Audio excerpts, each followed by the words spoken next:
What's poppin'? So today's video I'm going to react to a very interesting video I found, and it is, why did Sweden and Norway break up? Why did they? Let's check it out. So let's get it. Are never easy, especially when your ex goes on to become a wealthy petrostate. But this is what happened to Sweden, which was in a union with Norway for almost a century until their split in 1905. But what caused this dissolution?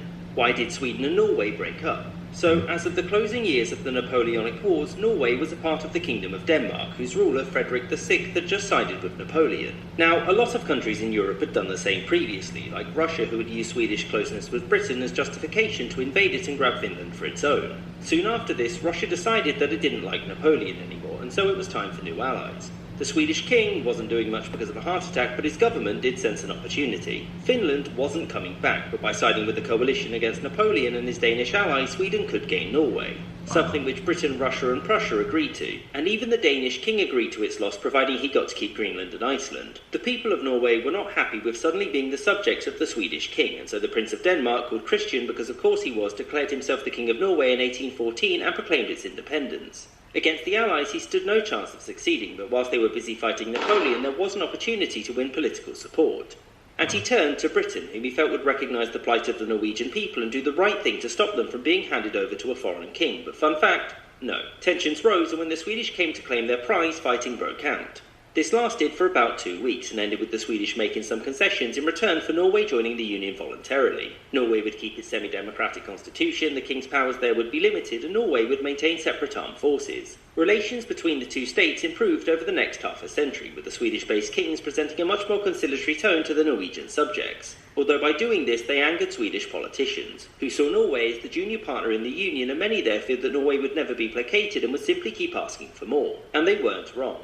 Norwegian politicians kept asking for more autonomy over the course of the late 19th century. The big one was when in 1891 Norwegian elections saw the Liberal Party victorious. The Liberals were proponents of Norwegian independence, but if that couldn't be achieved, then they demanded separate foreign and trade policy for Norway. This was a big no-no, since at that point the Union would essentially be dead. The Norwegian government made a formal request for these new powers, and the Swedish responded with a well-formulated logical argument. No, and if you keep asking, we're going to invade. The Liberals backed down, and over the next decade instead opted to focus on Norway. They removed any reference to the Union from their flag, massively increased the size of the armed forces, and built up border defences in case of an invasion. And in retaliation, the Swedish ended free trade between the two and imposed tariffs on products from Britain, Norway's largest trade partner. It was 1905 that marked the death of the Union, though, when the Norwegian government passed a law establishing itself as separate diplomatic service. The king vetoed this, the government resigned, the king refused to accept their resignation or appoint a new government, and as such, the Norwegians argued that he was in violation of the constitution by leaving Norway without leadership, and in response the Norwegian parliament declared its independence. In response, Sweden mobilised, which led Norway to do the same, and both armies sat on the border facing off. Swedish politicians and commanders were ready for war, and it was only when the Swedish people were overwhelmingly against military action that they backed down. This support was largely due to the Norwegian referendum, in which 99.9% of voters backed independence, which made it clear to everyone that Sweden could no longer force Norway to stay. As such, the Swedish people threatened mutiny in the army and the general strike if Norway was invaded, which meant that King Oscar II had no choice but to acknowledge the end of the Union. The Norwegian people then voted for a Prince of Denmark to become King of Norway, and thus, after a mere 500 years of being controlled by a foreign power, Norway would once again be an independent state. I hope you enjoyed this episode with the So yeah guys, that's the video. That was something else. For 500 years they were going through all of that. Like, bro, people are weird, man.